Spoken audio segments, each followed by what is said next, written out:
ख्वात्मनो दर्शम तस्य यत दृष्ट अवलंबते धीरास्तम तम न पश्यन्ति पश्यन्ति आत्मानम अव्ययम। उसको आत्मा का दर्शन कहाँ है जो दृश्य का अवलंबन करता है। धीर पुरुष दृश्य को नहीं देखते हैं और अविनाशी आत्मा को देखते हैं। इस एक सूत्र में पूर्व के समस्त दर्शन का सार है। दर्शन शब्द का भी यही अर्थ है। यह सूत्र दर्शन की व्याख्या है। दर्शन का अर्थ सोच विचार नहीं होता। दर्शन का वैसा अर्थ नहीं है जैसा फिलॉसफी का। दर्शन का अर्थ है उसे देख लेना जो सब देख रहा है। दृश्य को देखना दर्शन नहीं है, दृष्टा को देख लेना दर्शन है। मनुष्य को हम दो विभागों में बांट सकते हैं। एक तो वे जो दृश्य में उलझे, कहो उन्हें अधार्मिक। फिर चाहे वे परमात्मा की मूर्ति सामने रखकर उस मूर्ति में ही क्यों न मोहित हो रहे हो, दृश्य में ही उलझे। चाहे आकाश में परमात्मा की धारणा कर रसलीन हो रहे हो तो भी दृश्य में ही उलझे। परमात्मा भी उनके लिए एक दृश्य मात्र है। दूसरा वर्ग है जो दृष्टा की खोज करता है। मैं तुम्हें देख रहा हूं, तुम दृश्य हो। जो मेरे भीतर से तुम्हें देख रहा है दृष्टा है। तुम मुझे देख रहे हो, मैं तुम्हारे लिए दृश्य हूं। जो तुम्हारे भीतर छिपा मुझे देख रहा है, आंख की खिड़कियों से, कान की खिड़कियों से जो मुझे सुन रहा है, देख रहा है, वह कौन है? उसकी तलाश में जो निकल जाता है वही धार्मिक है। परमात्मा को अगर दृश्य की भांति सोचा तो तुम मंदिर मस्जिद बनाओगे, गुरुद्वारे बनाओगे, पूजा करोगे, प्रार्थना करोगे, लेकिन वास्तविक धर्म से तुम्हारा संबंध ना हो पाएगा। वास्तविक धर्म की तो शुरुआत ही तब होती है जब तुम दृष्टा की खोज में निकल पड़े। तुम पूछने लगे मौलिक प्रश्न की मैं कौन हूं, ये जानने वाला कौन है। जानना है जानने वाले को, देखना है देखने वाले को, पकड़ना है इस मूल को, इस स्रोत को। इसके पकड़ते ही सब पकड़ में आ जाता है। उपनिषद कहते हैं जिसने जानने वाले को जान लिया उसने सब जान लिया। महावीर कहते हैं एक को जान लेने से सब जान लिया जाता है और वह एक प्रत्येक के भीतर बैठा है। परमात्मा को दृश्य की तरह सोचना बंद करो, परमात्मा को दृष्टा की तरह देखना शुरू करो। इसलिए तो कहते हैं आत्मा ही परमात्मा है। पहचान ली तो परमात्मा हो गई, न पहचानी तो आत्मा बनी रही। अगर तुम अपने ही भीतर गहरे उतर जाओ और अपनी ही गहराई का आखिरी केंद्र छू लो तो कहीं खोजने नहीं जाना। तुम मंदिर हो, परमात्मा तुम्हारे भीतर विराजमान है। लेकिन यात्रा की दिशा बदलनी पड़ेगी। दृश्य है बाहर, दृष्टा है भीतर।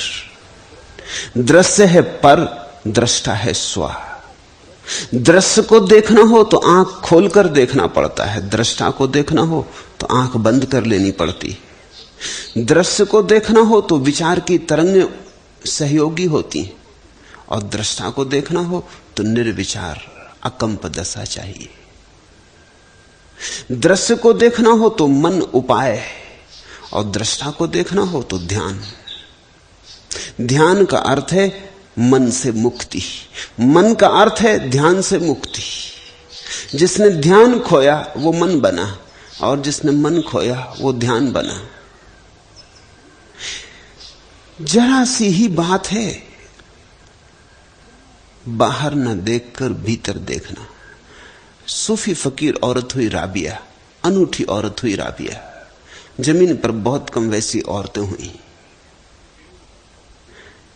बैठी है अपनी झोपड़ी में, सुबह का ध्यान कर रही है। उसके घर एक मुसलमान फकीर ठहरा हुआ था, हसन, वो भी बड़ा प्रसिद्ध फकीर था। तुम्हें फर्क समझ में आ जाएगा जो फर्क मैं समझा रहा हूं। सुबह हुआ था, सूरज निकला था, पक्षी गीत गाने लगे, सुंदर सुबह थी। आकाश में शुभ्र बदलियां तैरती थी, ठंडी हवा चलती थी। हसन बाहर आया, उसने देखा ये सौंदर्य, उसने जोर से पुकारा, राबिया तू भीतर क्या करती? अरे बाहर आ, परमात्मा ने बड़ी सुंदर सुबह को जन्म दिया है, पक्षियों के प्यारे गीत हैं, सूरज का सुंदर जाल है, ठंडी हवा है, तू बाहर आ, भीतर क्या करती है? और राबिया खिलखिला के हंसी और कहा, हसन बाहर कब तक रहोगे, तुम ही भीतर आ जाओ, क्योंकि बाहर परमात्मा की बनी हुई सुबह को तुम देख रहे, भीतर में स्वयं उसे देख रहे जिसने सुबह बनाई। सुबह सुंदर है, लेकिन सुबह के मालिक के मुकाबले क्या? सूरज सुंदर है, रोशन है, लेकिन जिसके हाथ के इशारे से रोशनी सूरज में पैदा हुई, उसके मुकाबले क्या? पक्षियों के गीत बड़े प्यारे, लेकिन मैं उस मालिक का गीत सुन रही हूं जिसने सारे गीत रचे, जो सभी पक्षियों के कंठों से गुनगुनाया है। हसन तुम ही भीतर आ जाओ। हसन तो चौंक कर रह गया। हसन ने न सोचा था कि बात ऐसा मोड़ ले लेगी, लेकिन राबिया ने ठीक कहा। यह हसन और राबिया, ये आदमियत के दो प्रतीक हैं। हसन बाहर की तरफ खोज रहा है, राबिया भीतर की तरफ खोज रही। हसन दृश्य में खोज रहा है, दृश्य भी सुंदर है, नहीं कि दृश्य सुंदर नहीं, पर दृश्य का सौंदर्य ऐसे ही है जैसे चांद को किसी ने झील में झलकते देखा हो। छाया है झील में तो, प्रतिबिंब है झील में तो, वास्तविक चांद झील में नहीं है। जिसने चांद को देख लिया वो झील में देखने वाले को कहेगा, पागल तू कहां उलझा है दृश्य में, मूल को खोज। ये तो छाया है, ये तो प्रतिबिंब है। जो हम बाहर देखते हैं वो हमारा ही प्रतिबिंब है। संसार दर्पण से ज्यादा नहीं। जब तुम्हारा मन रस से भरा होता है तो बाहर भी रस दिखाई पड़ता है। जब तुम गीत से भरे होते हो तो बाहर भी गीत सुनाई पड़ते हैं। जब तुम आनंदित होते हो तो लगता है सारा जगत महोत्सव है। जब तुम दुखी हो जाते हो सारा जगत दुखी हो जाता है। जब तुम पीड़ा से भर जाते हो तो फूल दिखाई नहीं पड़ते, कांटे ही कांटे हाथ आते। जो तुम्हारे भीतर हो रहा है वही बाहर झलकता है। तुम बाहर की व्याख्या तो भीतर से ही करोगे ना। व्याख्या तो भीतर से आएगी, व्याख्या तो दृष्टा से आएगी। दृश्य में तुम्हें जो दिखाई पड़ रहा है वो भी दृष्टा की ही छाया है।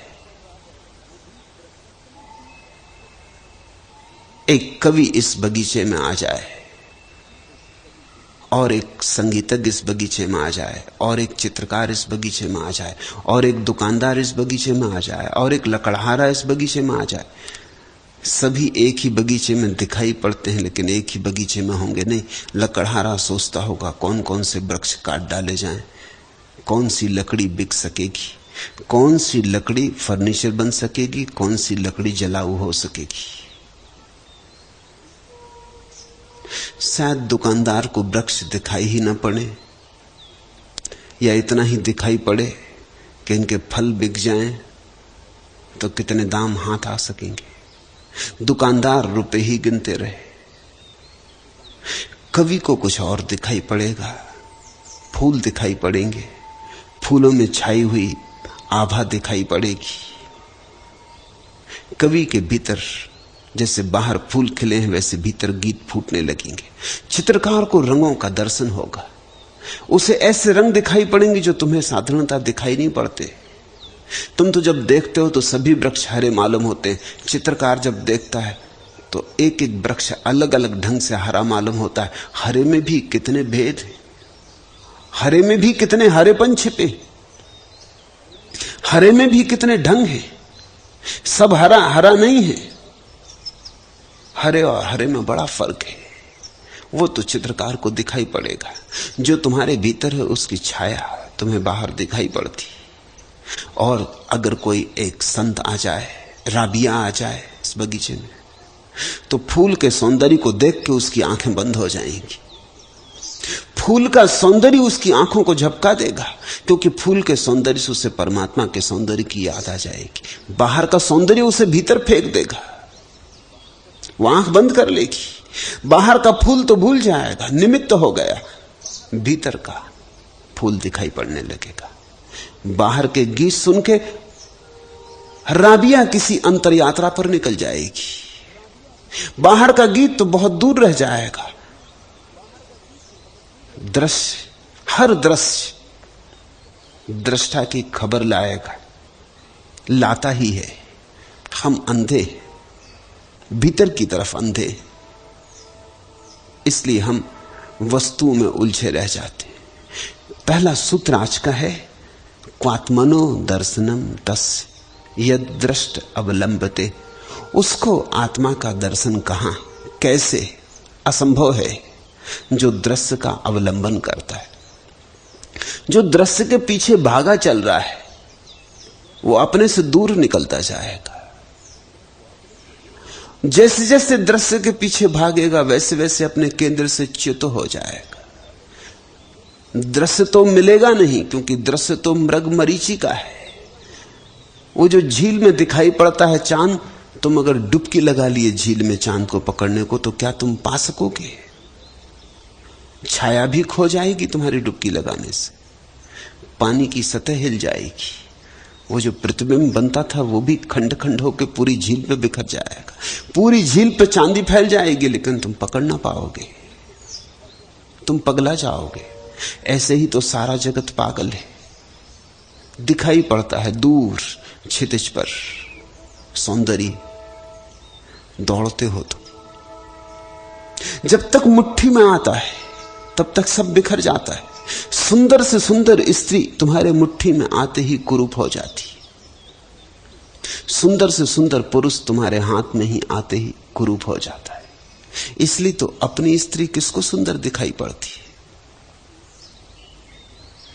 सदा दूसरे की स्त्री सुंदर दिखाई पड़ती है। इसलिए तो अपना घर किसको महल मालूम पड़ता है, सदा दूसरे का घर महल मालूम पड़ता है। जो नहीं है मुट्ठी में वही सुंदर लगता है, मुट्ठी में आते ही सब बिखर जाता है। छायाएं हैं इस जगत में, प्रतिबिंब हैं इस जगत में, दूर से बड़े लुभावने, दूर के ढोल बड़े सुहावने, पास आते आते सब खो जाता है।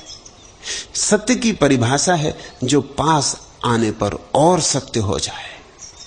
असत्य की परिभाषा है जो दूर से सत्य मालूम पड़े, पास आने पर खो जाए। महापुरुष की परिभाषा है जिसके पास आओ तो और बड़ा होने लगे। महापुरुष के नाम से जो धोखा देता है उसके पास आओगे छोटा होने लगेगा। जैसे जैसे पास आओगे वैसे वैसे छोटा हो जाएगा। जब बिल्कुल पास आ जाओगे तुम्हारे ही कद का हो जाएगा, शायद तुमसे भी छोटा कद का साबित हो। दूर से दिखाई पड़ता है बड़ा। इसलिए तो राजनेता किसी को बहुत पास नहीं आने देते।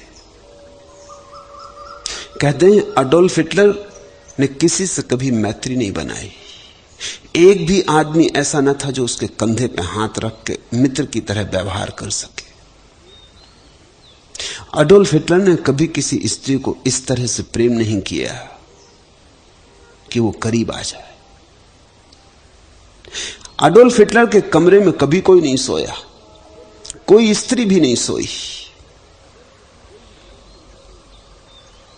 कारण अडोल्फ हिटलर बर्दाश्त नहीं करता था किसी का पास आना। उसका बड़प्पन दूर के ढोल का सुहावनापन था। वो बड़ा था दूर होके, पास आके छोटा हो जाता। जानता था, सभी राजनेता जानते हैं। तुम जब राजपदों की आकांक्षा करते हो तो तुम क्या आकांक्षा कर रहे हो? तुम यही आकांक्षा कर रहे हो, तुम तो छोटे हो, कुर्सियों पर खड़े होकर बड़े हो जाओगे। तुम बचकाने हो। कभी कभी छोटे बच्चे करते, बाप के पास मूढ़े पे खड़े हो जाते हो, कहते हैं देखो पिताजी तुमसे बड़ा हो गया। राजनीति बस इसी तरह का बचकानापन है। कुर्सी पे बैठ के लोग बड़े हो जाते। राष्ट्रपति के पद पर बैठ के आदमी राष्ट्रपति मालूम होने लगता है, पद से उतरते ही खो जाता है, फिर कोई फिक्र नहीं लेता, कोई जयराम जी करने नहीं आता। इसलिए तो जो आदमी पद पे पहुंच जाता पद से हटता नहीं। लाख सरकाओ, लाख उपाय करो, वो टस से मस नहीं होता। वो चाहता है उसी पद पर रहते रहते मर जाए, अब पद से नीचे ना उतरे, क्योंकि वो जानता है वो जो बड़प्पन अनुभव हो रहा है वो झूठ है, वो पद के कारण है, वो कुर्सी से मिला है, अपना नहीं, आत्मगौरव नहीं है, पद गौरव है। जिस व्यक्ति को आत्मा का थोड़ा रस आने लगता है वो पदों में उत्सुक न रह जाएगा। फिर पद का एक फायदा है कि तुम जैसे ही पद पे होते हो दूसरे पास नहीं आ सकते। यही धन का भी फायदा है। तुम्हारे जितनी बड़ी धन की ढेरी पे तुम खड़े होते हो लोग उतने दूर छूट जाते, कोई पास नहीं आ सकता। ये छोटे आदमियों की दौड़ें, हीन ग्रंथियों से पीड़ित आदमी की दौड़ें, लेकिन अधिक लोग इसमें व्यस्त होते। दृश्य की तलाश में आत्मा का दर्शन कहां, अष्टावक्र कहते हैं। दृश्य का जो अवलंबन करता है वो कभी अपने को ना पा सकेगा, और जिसने अपने को ना पाया वो सब भी पाले तो उस पाने का सार क्या है। जीसस ने कहा है तुम सारी दुनिया भी पालो और स्वयं को खो दो। ये कोई सौदा हुआ? इसको जीत समझते हो? ये तो महाहार हो गई। इससे बड़ी और पराजय क्या होगी? अपने को गमा दिया, सब कमा लिया। कमाने योग्य तो एक ही बात है, वह जो तुम्हारे भीतर छिपा बैठा है, वही है परम धन, वही है परम पद। उसे नहीं पाया तो समझना तुम भिकमंगे रहे और भिकमंगे मरे। फिर तुम कितनी ही बड़ी कुर्सियों पर चढ़ जाओ, तुम कितनी ही सीढ़ियां चढ़ जाओ, और तुम कितने ही धन के ढेर लगा लो, और तुम सारे पृथ्वी के मालिक हो जाओ, अगर तुम अपने मालिक नहीं हो तो तुम दीन हो, तुम दरिद्र हो।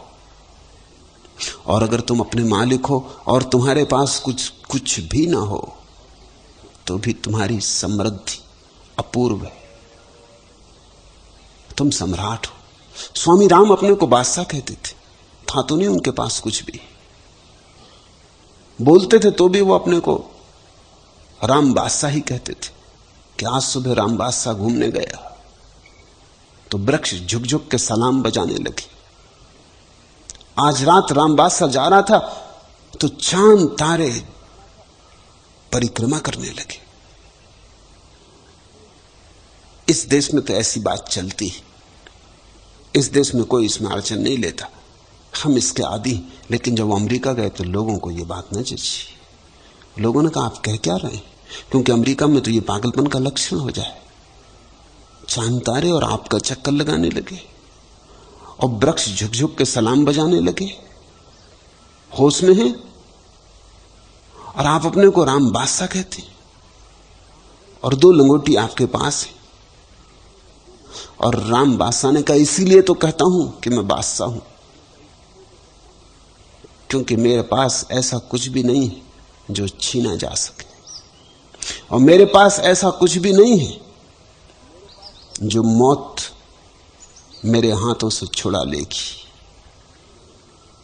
मेरी मालिकियत ऐसी है कि मौत भी हार जाएगी, और मेरी मालिकियत ऐसी है कि कोई छीन ना सकेगा। इसलिए तो बादशाह कहता हूं अपने को। मेरी हंसी देखो, मेरी आंखों में झांको, मेरी बादशाहत भीतर। मेरी बादशाहत वही है जिसको जीसस ने किंगडम ऑफ गॉड, प्रभु का राज्य कहा। मेरी आंखों में आंखें डालो और देखो,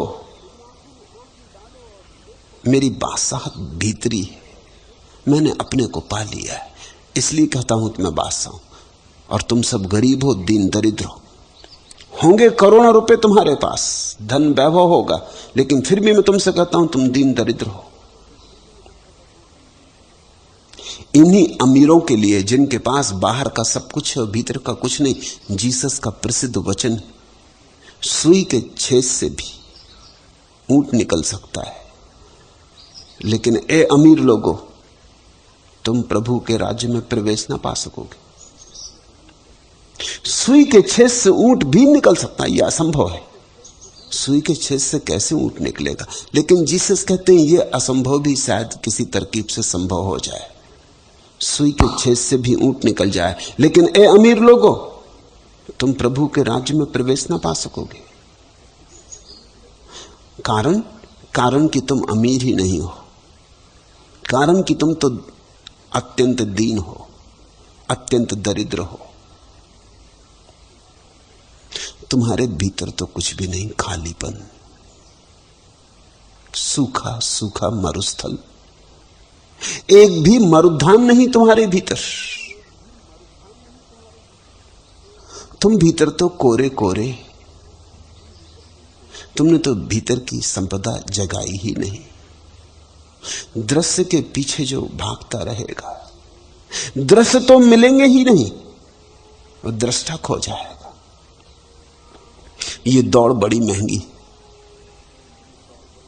और अधिकतर लोग इसी दौड़ में, बहुत बार अनुभव में भी आता है कि जिसकी तलाश करते थे जब मिलता है तो कुछ भी मिलता नहीं, लेकिन फिर मन के जाल बड़े गहरे, मन कहता है शायद इस बार चूक गए, अगली बार हो जाए।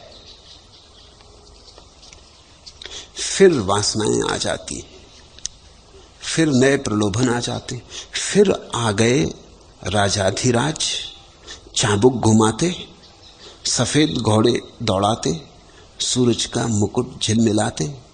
फिर बच्चे फूल बीलने लगे, क्या मैं कभी जाड़े की सुगंधी से छूटूंगी नहीं, बंधी ही रहूंगी गर्माहट की इच्छा से। हर बार हर साल धूप की भाप पर मोम सी घुलूंगी, खो दूंगी स्पर्श निरपेक्ष स्वा, इस असहायता से मुक्त हो जाऊं, विधेय हो आऊं। लेकिन फिर आ गए राजाधिराज, चाबुक घुमाते, सफेद घोड़े दौड़ाते, सूरज का मुकुट झिलमिलाते। वासना पीछा नहीं छोड़ती। कई बार लगता है, कई बार गहन अभिप्सा उठती, कब मुक्त हो जाऊं, कब छूटे ये जाल, कब छूटे ये जंजाल, कब होगी मुक्ति, कब होगा खुला आकाश, जहां कोई मांग परिधि न बनेगी और जहां कोई वासना दूषित न करेगी, जहां चैतन्य का दिया निर्धूम जलेगा, जहां भिकमंगापन जरा भी न होगा, जहां अपने में तृप्ति परिपूर्ण होगी और उससे बाहर जाने की कोई कल्पना भी ना उठेगी, जहां स्वप्न थरथराएंगे नहीं, जहां अकंप होगी चैतन्य की शिखा। कब आएगा वैसा क्षण?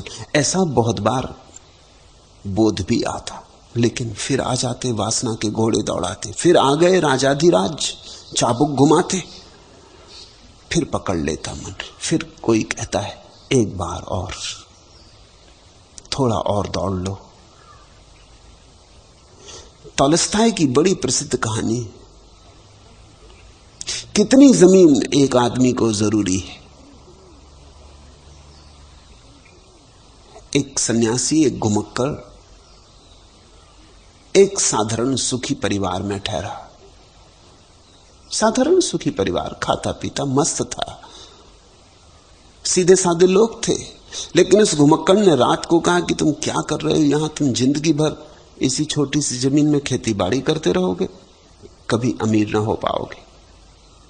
ये आदमी जिसके घर ये घुमक्कड़ मेहमान था, गरीब था ही नहीं, क्योंकि इसे कभी अमीर होने का ख्याल ही ना उठा था। उस रात गरीब हो गया। उस घुमक्कड़ ने कहा इसमें पड़े रहोगे, कभी अमीर ना हो पाओगे। अमीर का ख्याल उठा कि गरीब हो गया। रात सो न सका, रोज निश्चिंत सोता था। उस रात बड़ी उधेड़ बन रही। सुबह उठ के घुमक्कड़ से पूछा कि तुम तो सारी जमीन पे घूमते हो, कोई ऐसी जगह है जहां मैं अमीर हो जाऊं? उसने कहा ऐसी जगह है साइबेरिया में, वहां अजीब लोग हैं, अभी भी जंगली, उनको अभी भी कुछ अकल नहीं है। वहां तुम चले जाओ, इतनी जमीन बेच दो, यहां इतने पैसे में तो वहां तुम जितनी जमीन चाहो ले लो। फिर तो क्या था, वासना जग गई। उस आदमी ने जमीन मकान सब बेच दिया, बच्चे पत्नी बहुत रोए। उसने कहा तुम घबराओ मत, जल्दी ही हम अमीर हो जाएंगे। अमीर वे थे ही, क्योंकि कभी गरीबी का ख्याल ही ना उठा था। मस्त थे, लेकिन बड़े बुरी तरह से गरीब हो गए। वो सब बेच बाच के पहुंचा दूर साइबेरिया में। वहां जाके पता चला कि घुमक्कड़ ने ठीक कहा था। अजीब लोग थे। घुमक्कड़ ने कहा था तुम बस किसी भी कबीले के प्रमुख को प्रसन्न कर लेना, और प्रसन्न वो छोटी छोटी बातों से हो जाते। हुक्का ले जाना, तमाकू ले जाना, शराब ले जाना, बस भेंट कर देना, वो खुश हो जाए तो तुम कहना थोड़ी जमीन चाहिए। उसने खुश कर दिया एक प्रमुख को। प्रमुख ने कहा तो ले लो जितनी जमीन, कितनी चाहिए। हाँ, तो वो कुछ सोच ना पाया तो उसने कहा ऐसा करो, प्रमुख ने कहा कल सुबह सूरज उगते तुम निकल पड़ना, और जितनी जमीन तुम घेर लो सांझ सूरज डूबने तक सब तुम्हारी, जितने का चक्कर लगा लो। वो आदमी तो दीवाना हो गया कि इतनी जमीन, जितने का दिन भर में चक्कर लगा लूं। फिर रात भर सो ना सका, रात भर चक्कर लगाता रहा, रात भर सपने में दौड़ता रहा। सुबह उठा तो बड़ा थका मांदा था, नींद ही ना हुई थी और रात भर दौड़ा था। एक दुख स्वप्न था, लेकिन उसने कहा कोई हर्चा नहीं। उसने सुबह नाश्ता भी ना किया, क्योंकि पेट भारी होगा तो शायद ज्यादा चक्कर ना लगा पाए। सिर्फ उसने पानी की एक थर्मस लटका ली और वो तो भागा। इतनी तेजी से भागा, जीवन में कभी भागा नहीं था, एकदम तीर की तरह भागा। एक क्षण खोना खतरनाक था। उसने तय कर रखा था मन में कि ठीक 12 बजते बजते जब सूरज सिर पे होगा तो लौटना शुरू कर दूंगा, क्योंकि फिर लौटना भी है। लेकिन जब सूरज सिर पे था तो मन मोहने लगा कि थोड़ा और, कई मील चल चुका था, इतना विराट घेर लिया था, इतनी सुंदर जमीन थी। जब सूरज सिर पे आया तो उसने कहा थोड़ा और घेर लूं, जरा जोर से दौड़ना पड़ेगा, और क्या, एक दिन की ही बात है, और दौड़ लूंगा। उसने रुक के पानी भी ना पिया, क्योंकि प्यास तो लगी थी, लेकिन रुक के पानी पिए उतना समय खो जाए, उतनी देर में तो 1-2 एकड़ घेर ले। सूरज ढलने लगा, लेकिन मन लौटने का ना हो। सोचा उसने जीवन दांव पर लगा दूं, एक ही दिन की तो बात है। फिर लौटा। अब बड़ी मुश्किल हो गई। अब वो भाग रहा है, दिन भर का थका मांदा। सूरज ढलने ढलने को होने लगा। वो भाग रहा है। सारा गांव खड़ा है देखने के लिए, और लोग उससे उत्साहित कर रहे हैं कि दौड़, क्योंकि सूरज डूब रहा है। अगर सूरज डूबते तक न लौटा तो सब गए। डूबते तक लौट आना चाहिए, ये शर्त थी। उसने सारा जीवन दांव पे लगा दिया। अब तो बहुत ही करीब रह गया और सूरज बिल्कुल क्षितिज छू रहा है। उसने सारी शक्ति आखिरी बार इकट्ठी की, बची भी नहीं थी शक्ति, सब दांव पे लगा दी। भागा, लेकिन जो रेखा खींची गई थी उस पर पहुंचते पहुंचते गिर पड़ा। सूरज ढल ही रहा था, पहुंच गया ठीक वक्त पर, लेकिन गिरते ही मर गया। और गांव भर के लोग खूब हंसे और उसकी कब्र बना दी, और कब्र पर लिख दिया एक आदमी को कितनी जमीन चाहिए, 6 फीट। 6 फीट कब्र बनी, मीलों घेर ली थी, वो सब व्यर्थ चली गई। ये टॉलस्टॉय की बड़ी प्रसिद्ध कहानी है, how much land does a man require. कितनी जमीन, 6 फीट काफी हो जाती। वासना बढ़ती चली जाती, वासना कोई छोर नहीं मानती, तुम दौड़ते ही चले जाते। मेरे एक मित्र, मुझसे उन्होंने कहा कि आप कहते हैं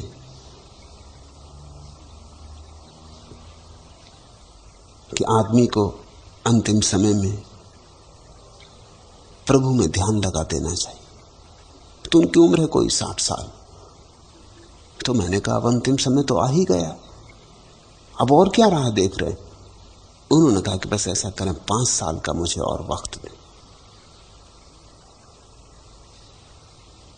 मैंने कहा तुम्हारी मर्जी, क्योंकि वक्त तुम्हारा, उम्र तुम्हारी, ध्यान तुम्हारा, मेरा तो कुछ इसमें जबरदस्ती चल नहीं सकती, तुम्हारी मौज। लेकिन 5 साल का पक्का है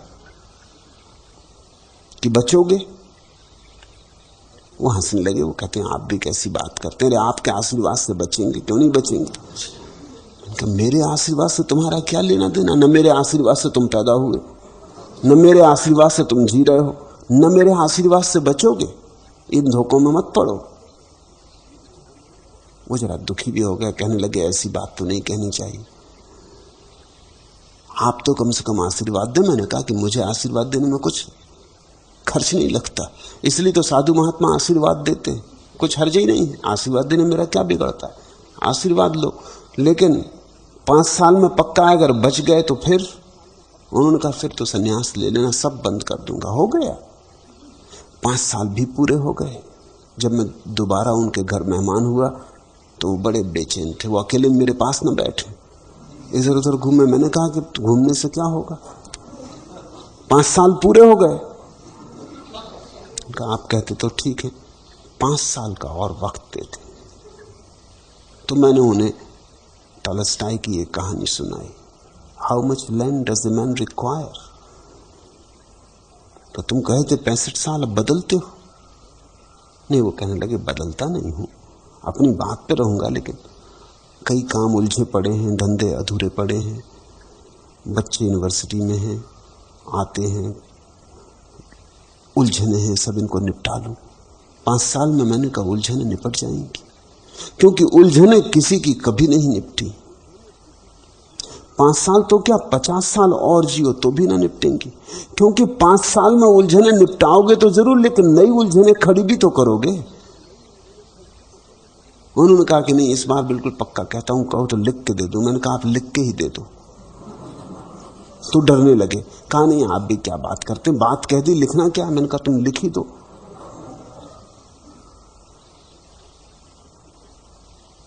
शायद 5 साल बाद तुम फिर बदल जाओ। लिख के उन्होंने मुझे दिया। जब 5 साल फिर निकल गए तो मैंने उन्हें तार किया कि 5 साल पूरे हो गए। वो आए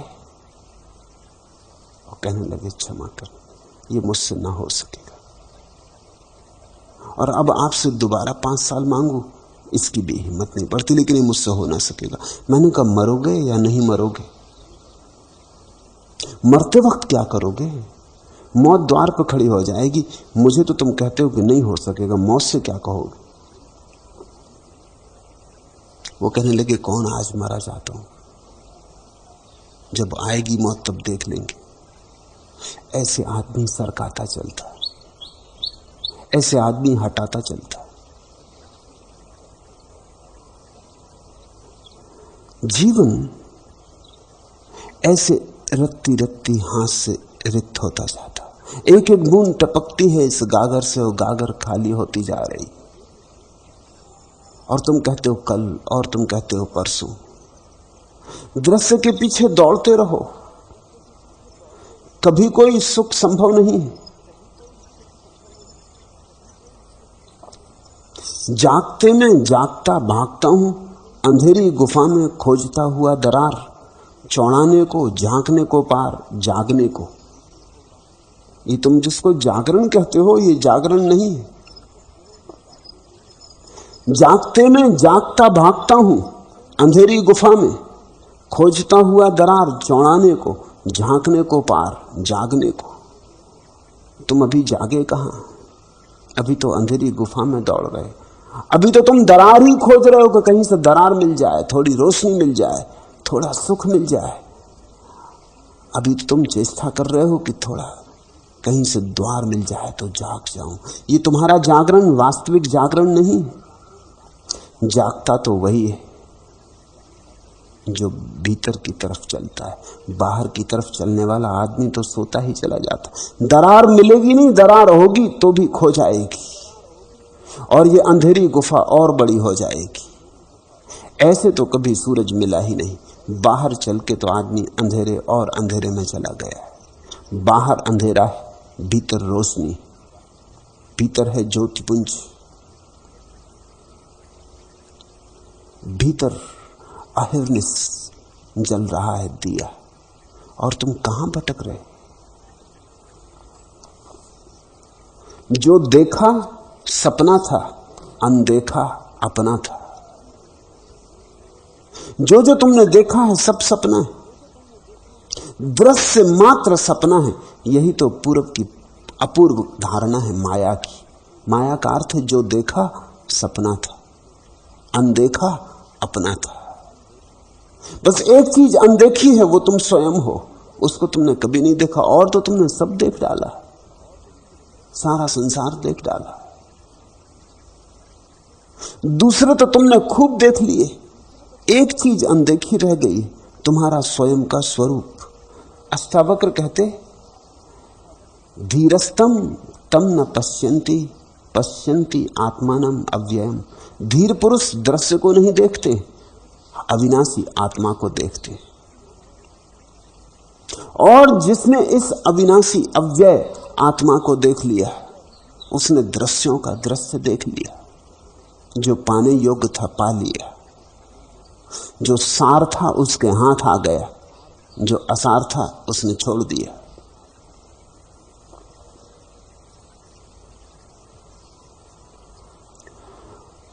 तुम्हारे भीतर अमृत विराजमान है।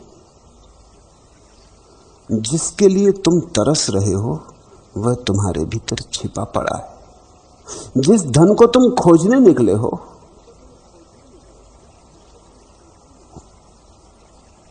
उस धन का अंबार तुम्हारे भीतर लगा है। संपत्ति भीतर, बाहर तो विपत्ति है। संपदा भीतर है, बाहर तो विपदा है।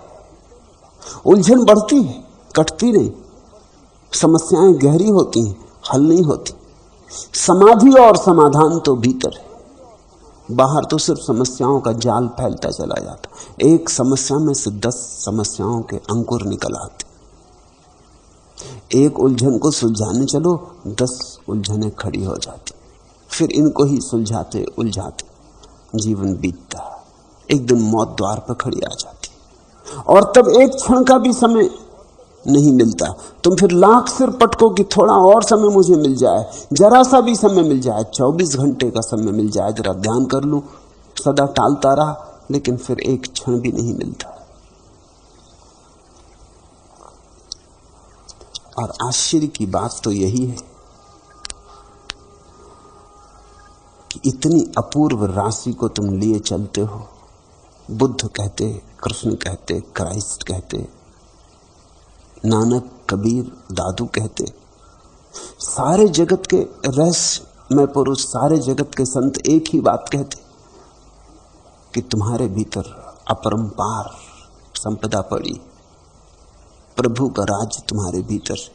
फिर भी तुम सुनते नहीं, और बाहर तुम देखते हो अनेकों को तड़फते, सारा संसार तड़फता। जिनके पास बहुत है वो भी वैसे ही उदास। फिर भी तुम जागते नहीं। निरपवाद रूप से अगर कोई बात कही जा सकती है तो एक है, जिन्होंने बाहर खोजा कभी नहीं पाया। एक भी अपवाद नहीं हुआ इसका। आज तक मनुष्य जाति में एक आदमी ने ऐसा नहीं कहा कि मैंने बाहर खोजा और पा लिया। और अब तक जिसने भी पाया उसने भीतर खोज के पाया, वो भी निरपवाद। जिसने भी कहा मुझे मिला, उसने कहा भीतर मिला।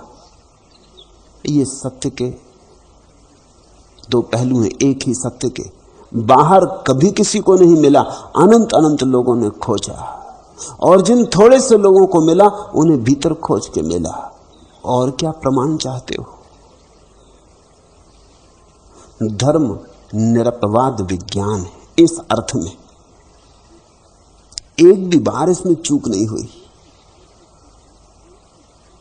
फिर भी हम बाहर भागते, फिर भी हम भीतर नहीं जाते। हम वे लोग हैं जो घोल दें खुशबू हवा में, जो काल के निष्ठुर हृदय पर उंगलियों से लिख दें अमिट लेख।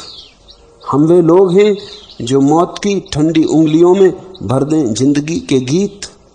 हम हवाओं में तैरते इस पार से उस पार तक निर्बंध। हम वे लोग हैं जिन्हें छांट दो तो अमर बेल सा उग आए, जिन्हें बांध दो तो गंध सा बस जाएं, जिन्हें जला दो तो आकाश में छा जाएं। हम तुम्हारी आत्माओं की प्रज्वलित शिखाएं, तुम्हारी आवाज के आधार का मूल तत्व, तुम्हारी मुट्ठियों में रची बसी आस्थाएं। हम वे लोग हैं जो हवा में भर जाते हैं, अवाम में छा जाते हैं, ओंठों पर भा जाते हैं, चेहरों पर आ जाते हैं। हम वे लोग हैं जो घोल दें खुशबू हवा में, जो काल के निष्ठुर हृदय पर उंगलियों से लिख दें अमिट लेख। शाश्वत तुम्हारे भीतर पड़ा है,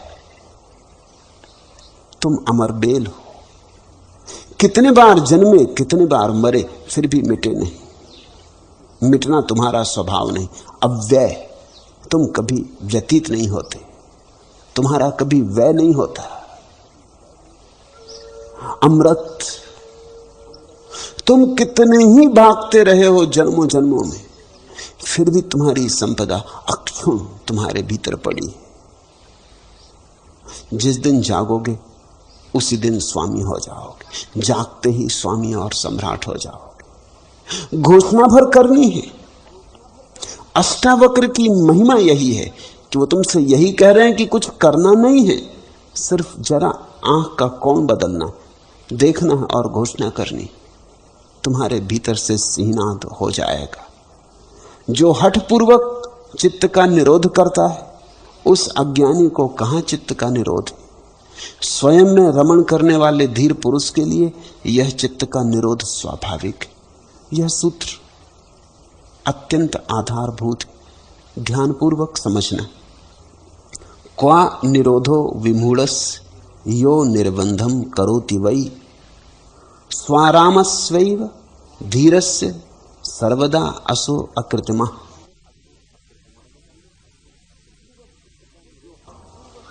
जो हठपूर्वक चित्त का निरोध करता है, जो जबरदस्ती चित्त को निरोध करता है, उस अज्ञानी का चित्त कभी भी निरोध को उपलब्ध नहीं होता। समझो, हठपूर्वक अगर तुम चित्त का निरोध करोगे तो निरोध करेगा कौन? वही चित्त। मन ही तो मन से लड़ता और चित्त ही तो चित्त का निरोध करता है। चित्त के ही द्वारा तो तुम चित्त से लड़ोगे। तुम वैश्या के घर जा रहे, तुम जबरदस्ती अपने को मंदिर ले जाते। ये कौन है जो जबरदस्ती तुम्हें मंदिर ले जा रहा है? ये भी मन है। वैश्या के घर जो जा रहा था वह भी मन था। मन भीड़ है बहुत सी वासनाओं की। मन कोई एक नहीं है, मन अनेक है। उसी मन में यह भी वासना है कि वैश्या के घर जाऊं, उसी मन में यह भी वासना है कि मंदिर जाऊं। तुम जब मंदिर जाते हो तो तुम सोचते हो मन को जीता, नहीं, यह भी मन का ही एक अंग है। तुम जब वैश्या के घर जाते हो तो सोचते हो मन से हार गए, नहीं, यह भी मन की जीत है। मंदिर जाना भी मन की जीत है, दोनों में तुम्हारी हार है। तुम जो भी करोगे कृत्य मात्र मन से होता है। सिर्फ अगर तुम्हें अपने में जाना हो तो एक ही उपाय है, कृत्य का अभाव। करो मत, करना ना हो, न वैश्या की तरफ जाना हो और न मंदिर जाना हो, जाना ही ना हो तो मन हार जाता है। मन को कृत्य चाहिए, कृत्य मन का भोजन है। कुछ करने को हो तो मन जीता है।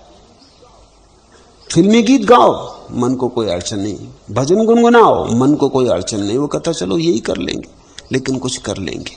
तुम बैठ के राम राम राम राम जपो, चलेगा। गाली बको कि भजन, मन दोनों से अपने को भर लेगा। मेरे पास लोग आते, वो कहते हैं, आप कहते हैं बस चुपचाप बैठ जाओ, कुछ आलंबन तो दें, कुछ सहारा तो चाहिए। ऐसे कैसे चुप बैठ जाओ, माला फेरे कि राम राम जपे। गुरु मंत्र दे दें, कान फूंक दें कहते। कुछ लोग मुझसे सन्यास लेते हैं, वो सन्यास के बाद कहते हैं और गुरु मंत्र।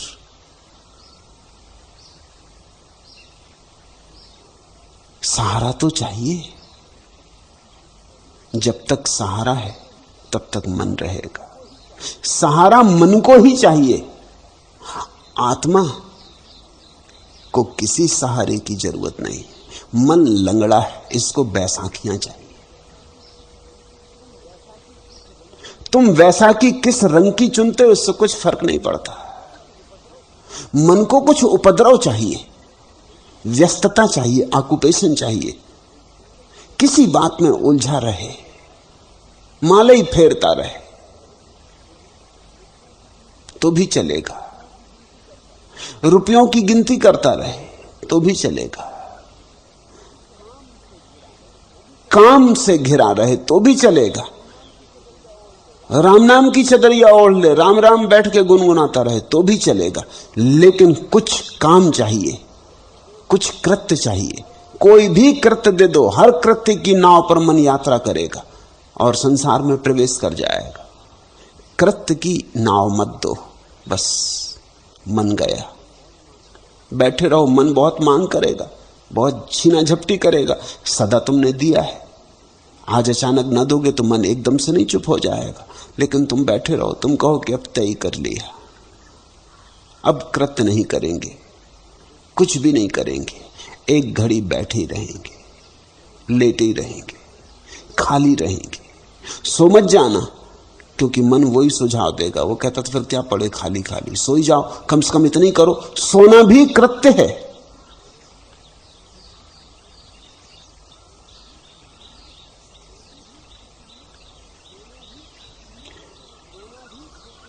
सोना भी क्रिया है। तो अगर कुछ नहीं कर रहे हो तो मन कहता है ऐसे बैठे बैठे से क्या फायदा है, चलो झपकी ले लो, इतना तो करो। झपकी ले लोगे तो मन सपना देखने लगेगा, फिर काम शुरू हो गया। मन को काम चाहिए। तुमने कहानियां सुनी होंगी, बच्चों की किताबों में लिखी, कि किसी आदमी ने एक भूत को प्रसन्न कर लिया। उस भूत ने कहा कि प्रसन्न तो हो गया तुम पर, अब तुम जो कहोगे करूंगा, लेकिन एक खराबी है मेरी कि मैं बिना काम के नहीं रह सकता, मुझे काम देते रहना। अगर एक क्षण भी काम नहीं हुआ तो मैं मुश्किल में पड़ जाता हूं, फिर मैं तुम्हारी गर्दन दबा दूंगा, मुझे काम तो चाहिए। वो आदमी बोला अरे यही तो, इससे अच्छा क्या होगा, नौकर चाकर रखते हैं, उल्टी झंझट है, उनके पीछे लगे रहो तो भी काम नहीं करते, तू तो बड़ा भला है, यही तो चाहिए। उस आदमी को पता नहीं था कि वो किस झंझट में पड़ रहा है। भूत को घर जाके उसको जिंदगी में कई काम थे जो हो नहीं रहे थे, उसने भूत से कहा चलो एक महल बना दे। सोचा कि चलो 2-4 साल तो निपटे। वो एक घड़ी भर बाहर गया, भीतर आया, उसने कहा महल बन गया। महल खड़ा था, भूत का काम था। एक सुंदर स्त्री ले आया, वो बाहर गया और ले आया। तब तो वो आदमी घबराया, तिजोरी भर दे, उसने कहा भर दी। थोड़ी देर में, मिनट 2 मिनट में सब काम चुक गए। तब वो आदमी अपनी गर्दन के लिए घबराया कि मुश्किल हो गई। अब उसे कुछ सूझे नहीं कि क्या करना। वो बोला कि ठहर, मैं अभी आता हूं। वो आदमी भागा घर के बाहर, एक फकीर गांव के बाहर था, उसके पास गया और कहा कि एक झंझट में पड़ गया हूं, एक भूत को जगा लिया, अब मेरी गर्दन मुश्किल में है, अब मुझे कुछ सूझता नहीं, क्योंकि जो जो मैं सोचता था वो क्षण में कर लाता है। अगर ऐसे ही रहा तो जीना मुश्किल है। फकीर ने कहा तू एक काम कर, ये नसें नहीं पड़ी है, ले जा। भूत से कहना इस पे चढ़ उतर। उसने कहा इससे क्या होगा? इसने कहा इसमें होगा क्या, कुछ करने की जरूरत नहीं, तब तो तेरे पास कोई दूसरा काम हो बता देना, नहीं तो कहना चढ़ उतर। आदमी बोला बात तो ठीक, लेकिन आप कैसे समझे? उसने कहा यही तो मन की सारी प्रक्रिया है, ये मन के भूत को समझ के ही मैं समझ गया। फकीर ने कहा मन के भूत को समझ के। अब एक आदमी बैठा माला पढ़ रहा है, माला जप रहा, वो क्या कर रहा है? सीढ़ी चढ़ उतर रहा है। एक आदमी राम राम जप रहा है, वो सीढ़ी चढ़ उतर रहा है।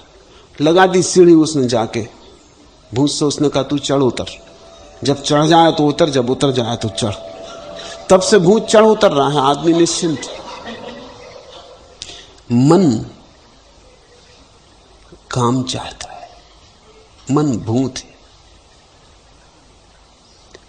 जब भी मन खाली होता तभी मुश्किल खड़ी हो जाती। तत्क्षण मन कहता है कुछ करो।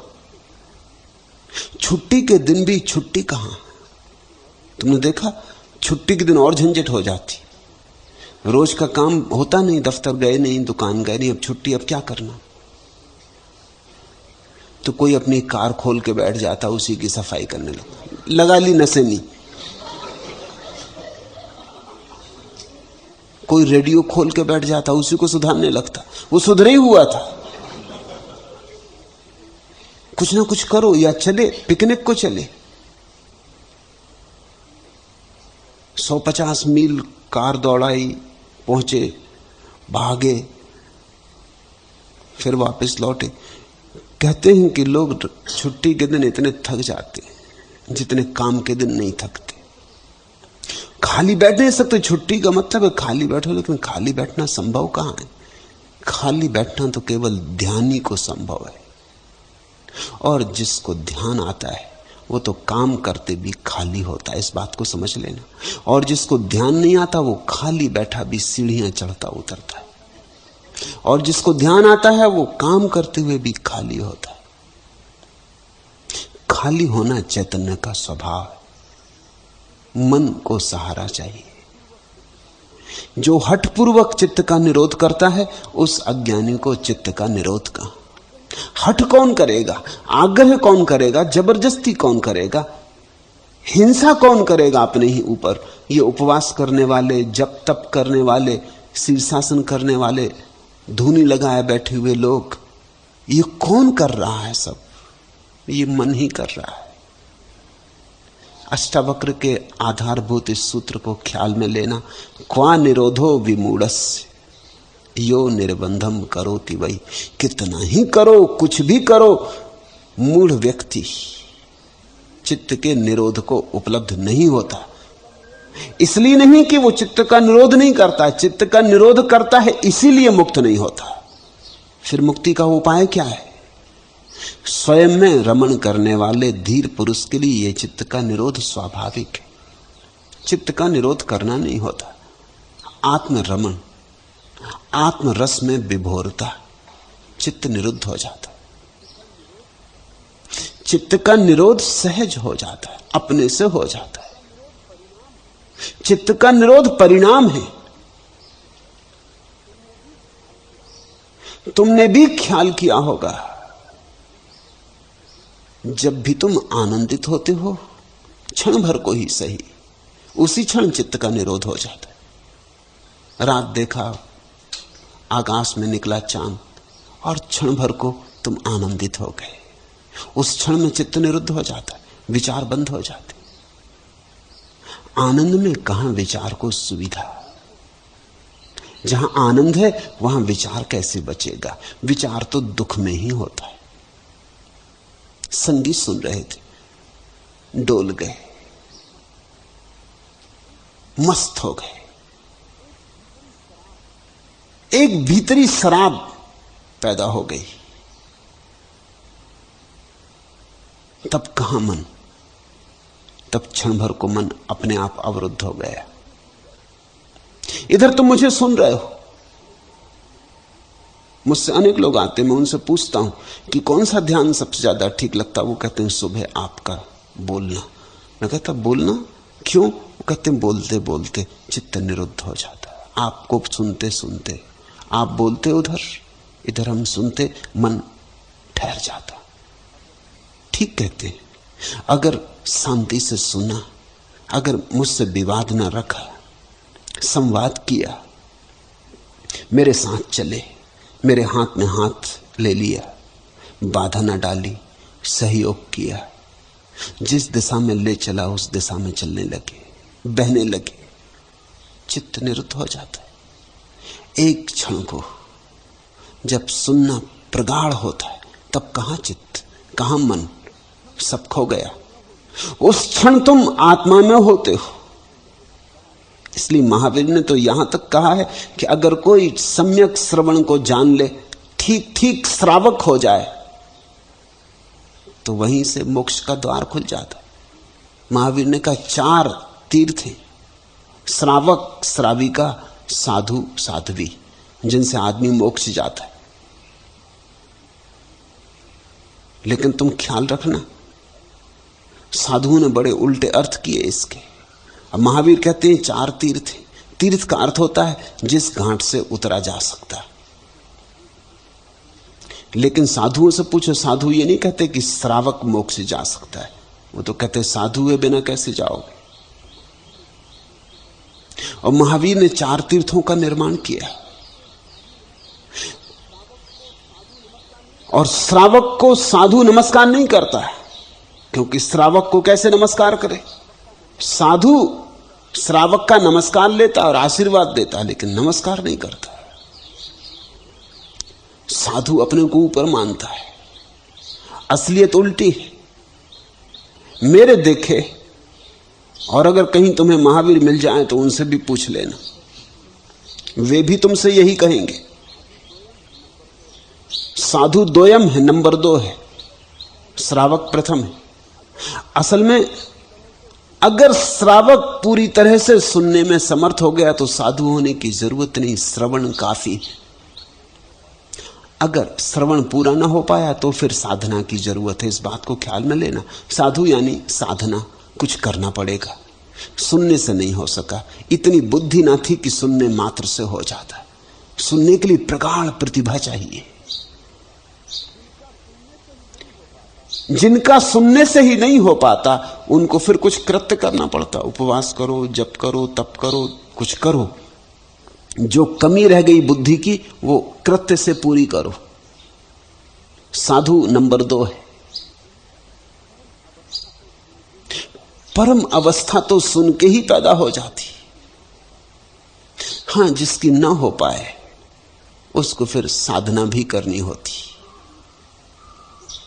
महावीर उस पे भी दया करते हैं जिसको सुन के ना हो पाए, तो वो कहते तू कुछ कर। ख्याल करना, अगर प्रगाढ़ प्रतिभा हो, बुद्धि निखार में हो, मलिन ना हो, धूल धमास से भरी ना हो,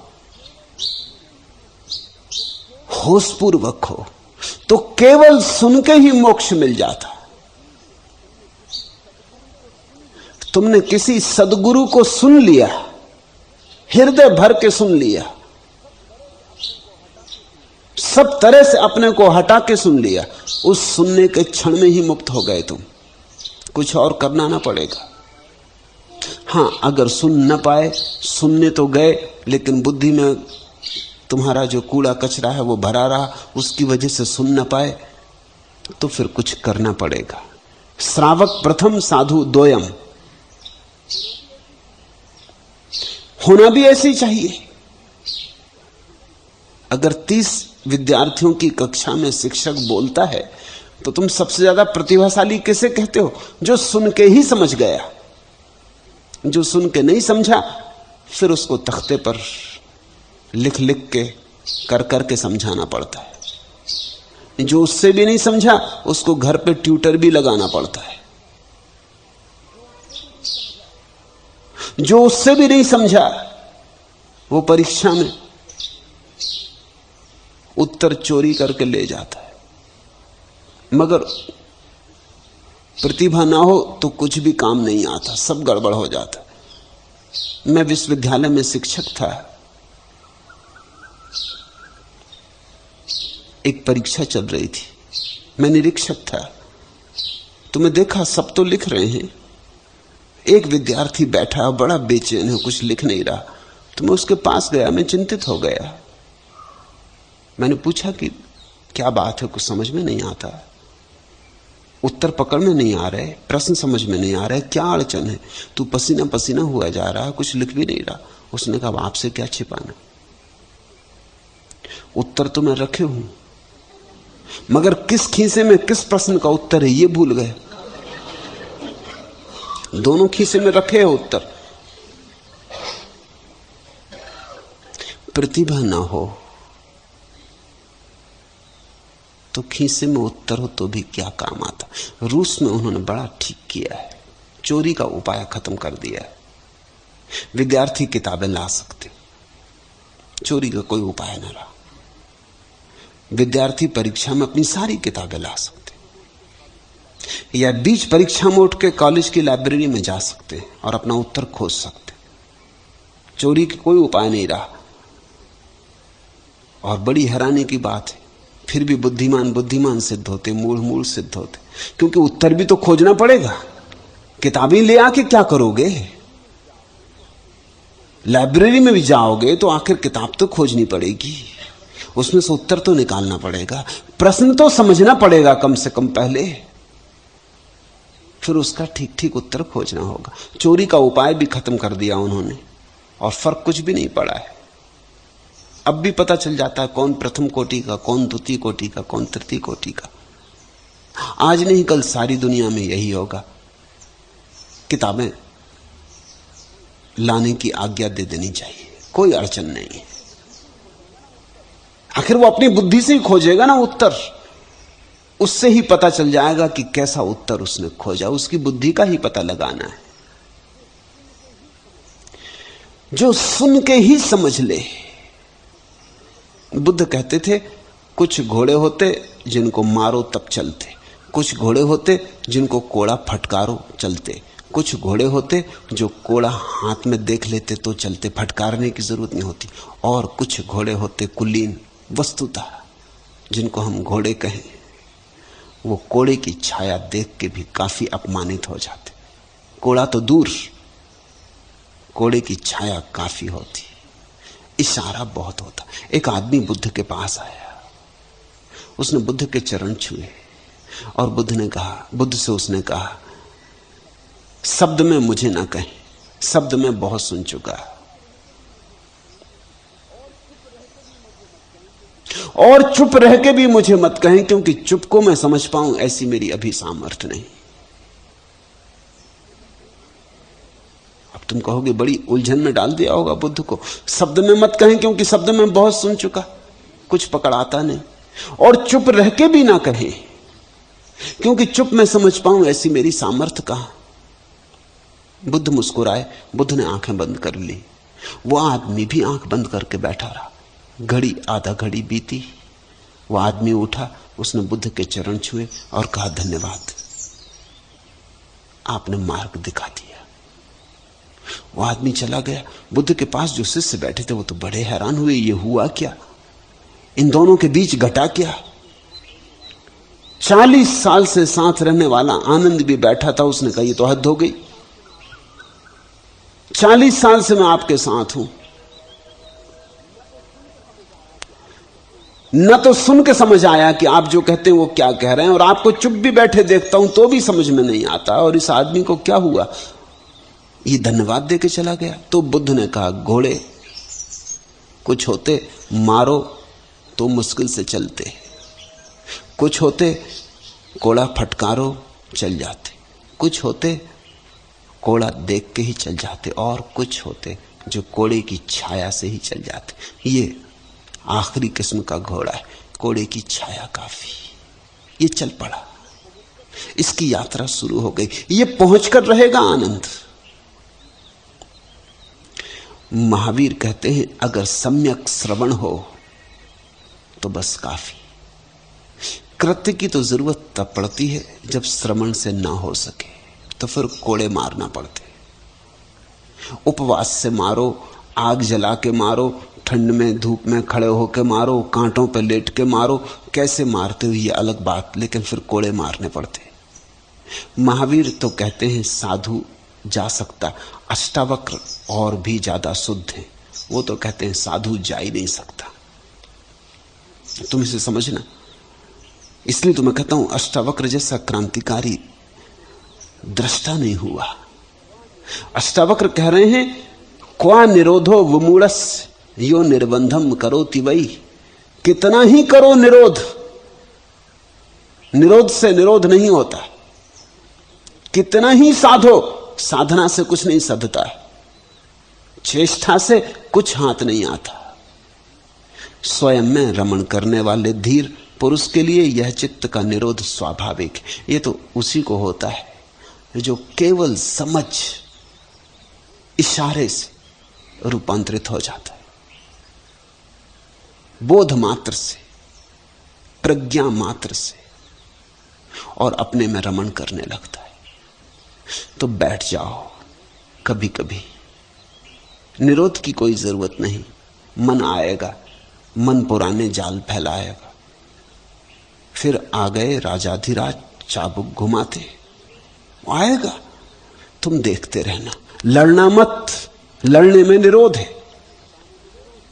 हटाना मत, हटाने में निरोध है। विरोध मत करना, विरोध ही तो निरोध है। तुम देखना, घुमाने दो चाबुक, आने दो मन को, लाने दो सब जाल, फैलाने दो पुराने सब व्यवस्थाएं, करने दो अपना इंतजाम। तुम शांत बैठे रहना, तुम सिर्फ साक्षी रहना। तुम कहना हम देखेंगे, बस देखेंगे और कुछ ना करेंगे। तू खड़ी कर अप्सराएं सुंदर, हम देखेंगे। तू फैला लोभ काम के जाल, हम देखेंगे। हम कुछ करेंगे नहीं, हम अडिग देखते रहेंगे। हम नजर पैनी रखेंगे, हम नजर साफ रखेंगे। न तो तेरे साथ चलेंगे, न तुझसे लड़ेंगे। ऐसी दशा में धीरे धीरे मन अपने आप हार जाता, अपने आप सो जाता, अपने आप खो जाता। और ऐसी ही साक्षी दशा में तुम्हारा स्वयं में पदार्पण होता, आत्मरमण शुरू होता। स्वरामस्यैव धीरस्य सर्वदा असो अकृतमः। और तब एक निरोध पैदा होता जो अकृत्रिम है, जो स्वाभाविक है, जो सहज है, जो तुम्हारी छाया की तरह तुम्हारे पीछे आता है। ऐसा समझो, निरोध करने वाला निषेधात्मक है, वो लड़ता है। स्वभाव का अर्थ है बिना लड़े अपने भीतर के सुख में डूब जाना। वो सुख ऐसा प्रीतिकर है कि उस सुख को जान लेने के बाद मन का कोई प्रलोभन काम नहीं करता। अब जिसके हाथ में हीरे जवाहरात आ गए, वो कंकड़ पत्थर के लोभ में थोड़ी पड़ेगा। और जिसने अमृत चख लिया, अब वो विष के धोखे में थोड़ी आएगा। और जिसने परम सौंदर्य जान लिया, अब वो हड्डी मांस मज्जा के सौंदर्य में थोड़ी उलझेगा। और जो अपने परम पद पे विराजमान हो गया, अब तुम्हारी छोटी मोटी कुर्सियों के लिए थोड़ी लड़ेगा। और जिसने राज्यों का राज्य पा लिया, साम्राज्य पा लिया स्वयं का, अब वो तुम्हारे पदों के लिए थोड़ी आकांक्षा करेगा, तुम्हारे धन की थोड़ी चाह करेगा। बात खत्म हो गई। निरोध होगा, लेकिन सहज, अकृत्रिम। कोई भाव को मानने वाला है और कोई कुछ भी नहीं है ऐसा मानने वाला है। वैसे ही कोई दोनों को नहीं मानने वाला है, और वही स्वस्थ चित्त है। भावस्य भाव का कश्चिन किंचित भाव का अपरा, उभया अभाव का कश्चित देवमेव निराकुला। कोई है जो कहता है ईश्वर है, कोई है जो कहता है ईश्वर नहीं है। अष्टावक्र कहते हैं दोनों अज्ञानी। क्योंकि जो है ना तो है में समाता है और ना नहीं है में समाता है, न भाव में न अभाव में, न ऐसा कहने में न वैसा कहने में, न स्वीकार में न अस्वीकार में। जो है वो इतना विराट है कि सिर्फ शून्य में समाता है, सिर्फ मौन में समाता है। बोले कि चूके, कहा कि गया, सत्य अभिव्यक्त किया कि विकृत हुआ। लाओजू ने कहा है, सत्य को कहा कि फिर सत्य ना रहा, कहते ही असत्य हो गया। तुमने कहा हां, तुमने कहा ना, विभाजन शुरू हो गया। नहीं हां नहीं ना, नास्तिकता न नास्तिकता, ऐसा भी कोई है, अष्टावक्र कहते, जो ना हां में पड़ता ना में पड़ता, दोनों के पार खड़ा है, वही स्वस्थ चित्त है। हां कहा, चल पड़े, उपद्रव शुरू हुआ। तुमने कहा ईश्वर है, तो अब तुम लड़ने लगे उससे जो कहता है ईश्वर नहीं, लड़ाई शुरू हो गई। और तुमने कहा ईश्वर है, तो तुमने मन का एक वक्तव्य दिया, क्योंकि हां और ना मन की घोषणाएं,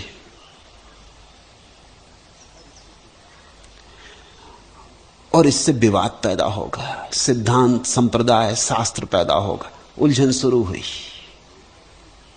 तुम्हें तर्क जुटाने पड़ेंगे कि ईश्वर है, और अब तक कोई तर्क नहीं जुटा पाया। एक बात ध्यान रखना, न तो ईश्वरवादी तर्क जुटा पाए कि ईश्वर है, और न अनीश्वरवादी तर्क जुटा पाए कि ईश्वर नहीं है। कोई सिद्ध नहीं कर पाया, न नास्तिक सिद्ध कर पाए। नास्तिक, एक गांव में ऐसा हुआ कि एक महानास्तिक और एक महानास्तिक में विवाद हो गया।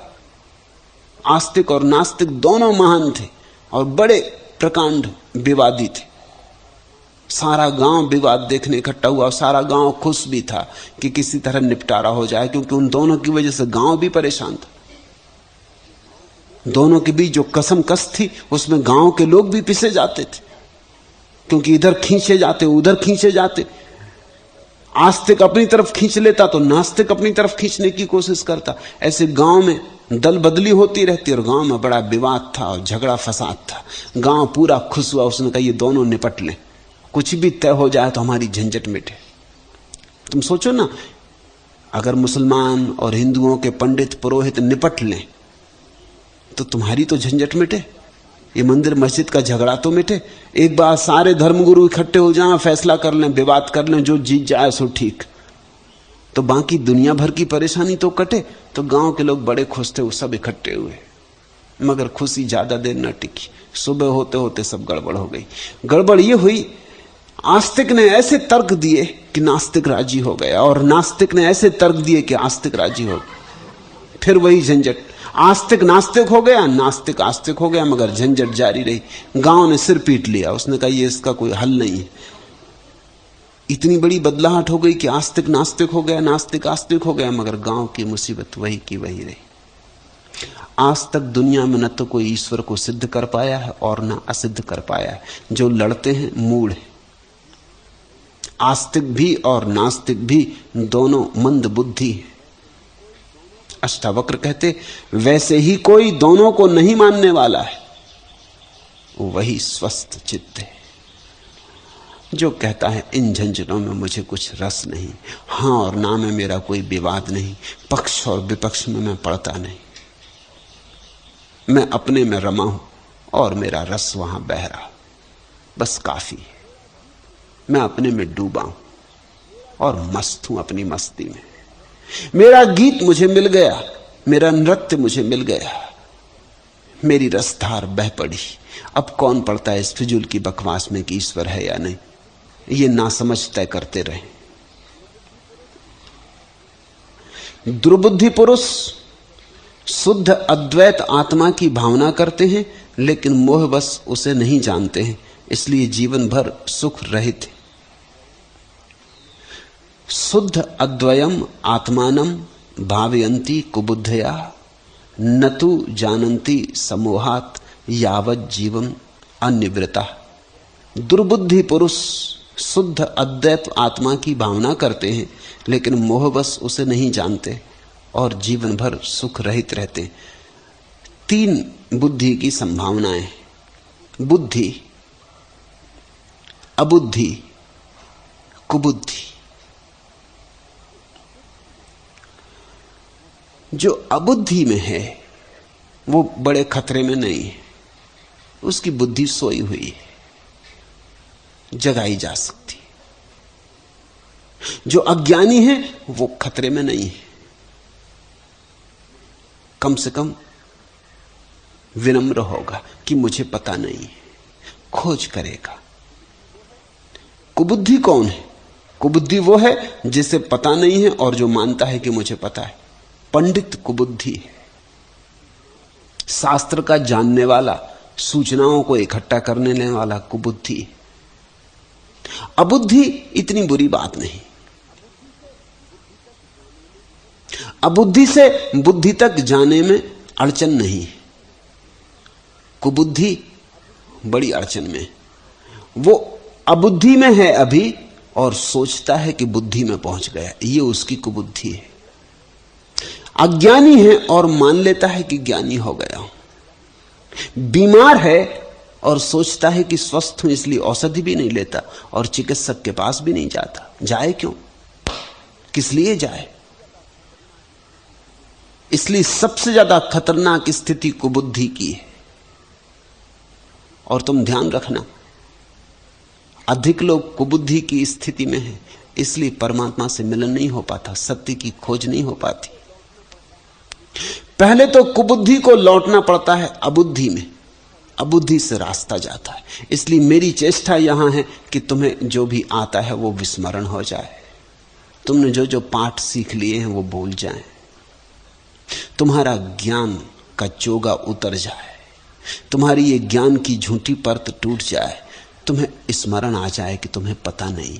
फिर यात्रा शुरू होती, फिर तुम साफ हुए, फिर तुम बच्चे की भांति हो। कुछ बुरा नहीं अबुद्धि में। अबुद्धि का इतना ही मतलब है कि मुझे पता नहीं और मैं तैयार हूं यात्रा पर जाने को। कुबुद्धि का अर्थ है पता तो नहीं है, भीतर तो मालूम है कि पता नहीं, क्योंकि खुद को कैसे धोखा दोगे, लेकिन ऊपर से अहंकार स्वीकार नहीं करने देता कि मुझे पता नहीं। अहंकार कहता है पता है मुझे और पता ना हो, ये हो कैसे सकता है? अगर मुझे पता नहीं तो फिर किसी को पता नहीं। इस कुबुद्धि की स्थिति को उतारना, इस कुबुद्धि को हटाना। घबराहट लगेगी क्योंकि कुबुद्धि को हटाओगे तो अबुद्धि मालूम पड़ेगी, मगर अबुद्धि में कुछ भी बुरा नहीं। अबुद्धि में तो तुम सिर्फ अबोध अवस्था में आ गए, जो कि स्वाभाविक है। अबोध से बोध की तरफ जाना बिल्कुल सुगम है, एक ही छलांग में हो सकता है। लेकिन कुबोध से तो बोध की तरफ जाने का कोई उपाय ही नहीं, रास्ता जाते ही नहीं, वहां से कोई मार्ग ही नहीं। दुर्बुद्धि पुरुष शुद्ध अद्वैत आत्मा की भावना करते, कल्पना करते, विचार करते, चिंतन मनन करते, चर्चा करते, लेकिन मोहबस उसे जानते नहीं। वो जो मोह है अहंकार का, अपना, मेरे का, वो छोड़ने नहीं देता। मोह का अर्थ होता है ममत्व, मेरा, मैं। वो जो मैं के आसपास परिधि खिंची है वही मोह। मोह के कारण उसे जानते नहीं और जीवन भर सुख रहित रहते हैं।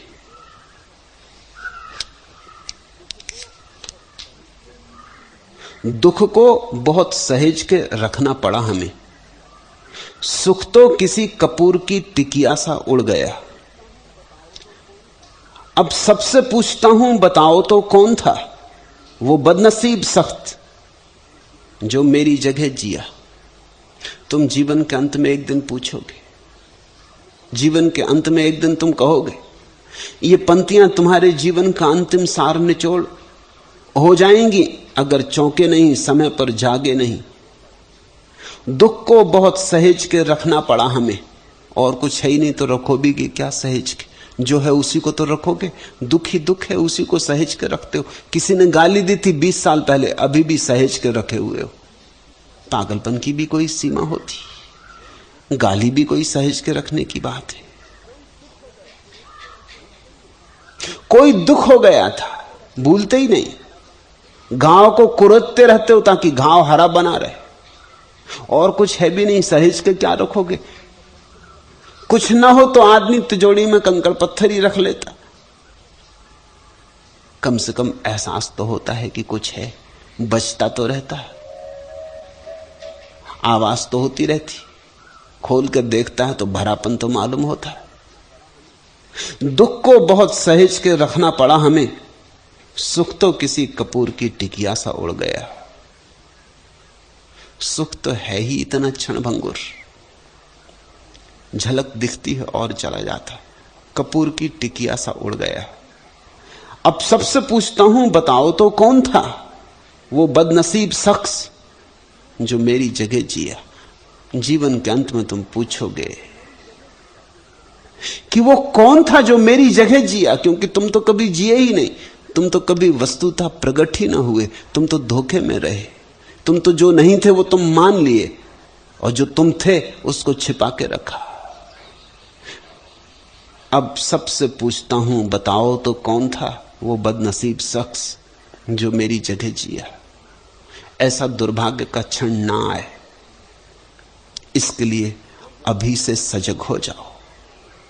जो जो झूठ है काट दो, जो जो तुमने नहीं जाना है, अपने अनुभव से नहीं जाना है, उसे उतार दो, बासे को, उधार को हटा दो। जो किसी और से आया है और तुम्हारे अनुभव से नहीं जन्मा है, उससे मोह छोड़ दो। तुम जैसे हो वैसे ही अपने को जानो, चाहे ये कितना ही कष्टकर हो और चाहे कितने ही कांटे चुभे, लेकिन सत्य, प्रामाणिक, ईमानदारी से तुम जो हो वही अपने को स्वीकार कर लो। अज्ञानी हो अज्ञानी, क्रोधी हो क्रोधी, बेईमान हो बेईमान, झूठे हो झूठे, चोर हो चोर, जो हो उसे स्वीकार कर लो। हो तो चोर और अचोरी का व्रत लिए हो तो कामी और ब्रह्मचर्य की बातें कर रहे हो तो लोभी और छोटा मोटा दान करके अपने को धोखा दे रहे हो। लाख तो कमा लेते हो, 2-4 हजार दान कर देते हो और महादानी और दानवीर बन जाते हो तो अज्ञानी, लेकिन तोते की तरह किताबें रट ली और सोचते हो ज्ञानी हो गए। कभी झुके नहीं परमात्मा के चरणों में, झुकना आता ही नहीं। एक पुजारी रख लिया उधार, वो रोज आके तुम्हारी तरफ से परमात्मा के चरणों में झुक जाता है। किसको धोखा दे रहे हो? ये धोखा महंगा पड़ेगा। एक दिन जब मौत द्वार पर खड़ी होगी, तब तुम चौंक के पूछोगे, वो कौन था शख्स जो मेरी जगह जिया? क्योंकि तुम तो कभी जिए नहीं। मैं तुमसे कहता हूं, अगर तुम अपने सत्य की उद्घोषणा कर दो, दुखद हो, कष्टपूर्ण हो, अपमानजनक हो, फिर भी घोषणा कर दो, बदलाहट शुरू हो जाएगी। जो चोर ये कहने की हिम्मत जुटा ले कि मैं चोर हूं, ज्यादा देर चोर ना रह सकेगा।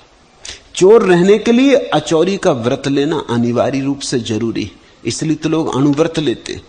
चोर हैं, छठे चोर हैं, अचोरी का व्रत ले लेते हैं।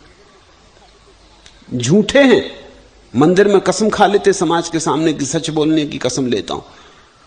इससे झूठ बोलने में बड़ी सुविधा हो जाती, क्योंकि जब लोग जान लेते हैं कि इस आदमी ने कसम खाई सच बोलता है, तो लोग मानते हैं कि सच बोलता होगा। झूठे को इस बात की बड़ी जरूरत है कि लोग माने कि मैं सच बोलता हूं, इसलिए तो झूठ चलता है। झूठ सच के सहारे चलता है, झूठ के अपने पैर नहीं, सच के कंधों पर चढ़ के चलता है। अगर तुम्हें झूठ बोलना हो तो समाज में प्रचार करो कि तुम सच्चे हो, तो ही तो लोग धोखे में पड़ेंगे, नहीं तो धोखे में पड़ेगा कौन? मुल्ला नसरुद्दीन ने गांव के एक सीधे साधे आदमी को धोखा दे दिया। मजिस्ट्रेट को भी बड़ी हैरानी हुई। मजिस्ट्रेट ने उससे कहा, नसरुद्दीन तुम्हें और कोई नहीं मिला धोखा देने को? ये बेचारा इस गांव का सबसे सीधा सरल चित्त आदमी, इसको तुम धोखा देने गए?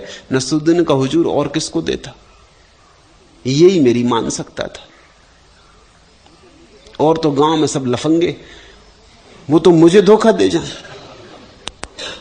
यही है एक बेचारा जिसको मैं धोखा दे सकता था, अब और किसको देता? आप ही कहिए। बात तो ठीक है, बेईमान को खबर फैलानी पड़ती कि मैं ईमानदार हूं, प्रचार करना पड़ता है कि मैं ईमानदार हूं। उसकी ईमानदारी की हवा जितनी फैलती, उतनी ही बेईमानी की सुविधा हो जाती। तुम्हें पता चल जाए कि आदमी बेईमान है, फिर बेईमानी करनी बहुत मुश्किल हो जाती है, असंभव हो जाता।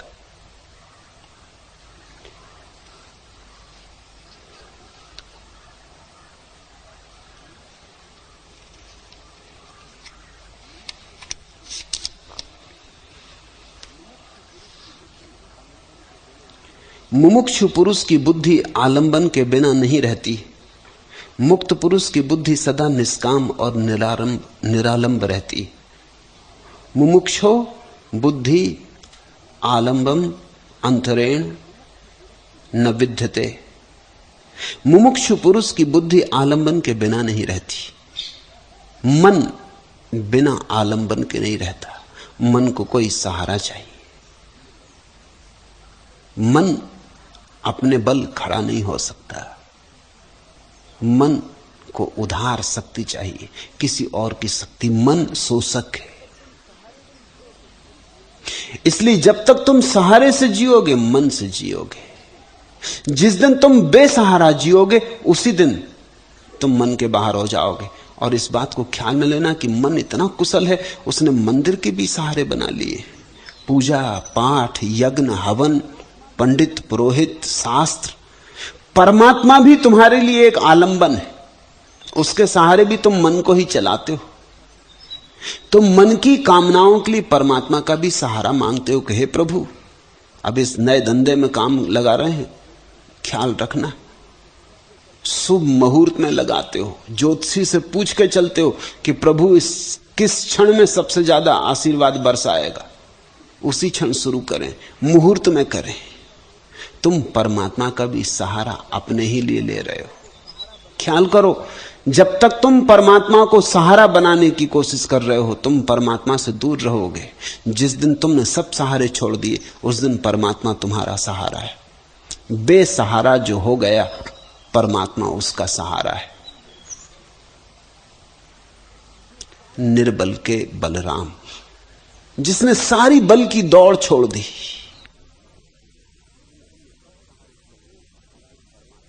जिस दिन तुमने सब सहारे छोड़ दिए, उस दिन परमात्मा तुम्हारा सहारा है। बेसहारा जो हो गया, परमात्मा उसका सहारा है। निर्बल के बलराम, जिसने सारी बल की दौड़ छोड़ दी।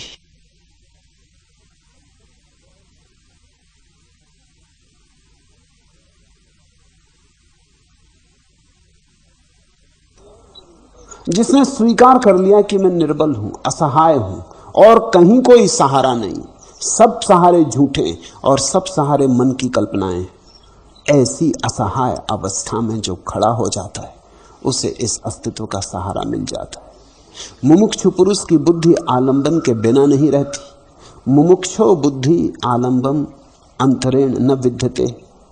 निरालंबैव निष्कामा बुद्धिर मुक्तस्य सर्वदा। लेकिन मुक्त पुरुष की बुद्धि सदा निष्काम और निरालंब है। मुक्ति का अर्थ ही है निरालंब हो जाना, निराधार हो जाना। मुक्ति का अर्थ ही है अब मैं कोई सहारा न खोजूंगा। और जैसे ही सहारे हटने लगते हैं, वैसे ही मन गिरने लगता है। इधर सहारे गए, उधर मन गया। मन सभी सहारों का जोड़, संचित रूप है। सारे सहारे हट जाते हैं, बस मन का तंबू गिर जाता है। मन के तंबू के गिर जाने पर जो शेष रह जाता है, बिना किसी सहारे के जो शेष रह जाता है, वही है शाश्वत, वही है अमृत, वही है तुम्हारा सच्चिदानंद, वही है तुम्हारे भीतर छिपा हुआ परमात्मा, विराट परात्पर ब्रह्म तुम्हारे भीतर मौजूद है। ऐसा समझो कि तुम्हारा आंगन है, दीवार उठा रखी। दीवार के कारण आकाश बड़ा छोटा हो गया आंगन में। दीवार गिरा दो, आकाश विराट हो जाता, सारा आकाश तुम्हारा हो जाता। मन तो आंगन है, छोटी छोटी दीवारें चुन ली, उसके कारण आकाश बड़ा छोटा हो गया।